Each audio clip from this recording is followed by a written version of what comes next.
Step number 1, डावा पाय वरती, 1 2 3 4 5 6 7 8 9 10.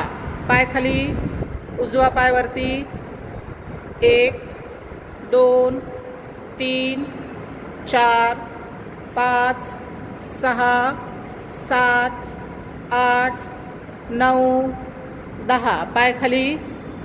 नंबर 3 ची स्टेप, दोन्ही पाय सोबत वरती घ्यायचे 90 डिग्रीज मध्ये.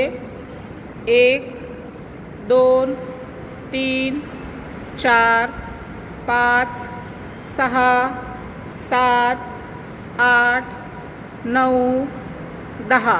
दोन्ही पाय जास्तीत जास्त बाजूला. 1 2 3 4 5 6 7 8 9 10. श्वास घेत दोन्ही हात वरती. दोन्ही पायामधून जास्तीत जास्त खाली जायचे. 1 2 3 4 5 6 7 8 9 10. दोन्ही पाय वरती जोडायचे. श्वास सोडत हात आणि पाय दोन्ही खाली.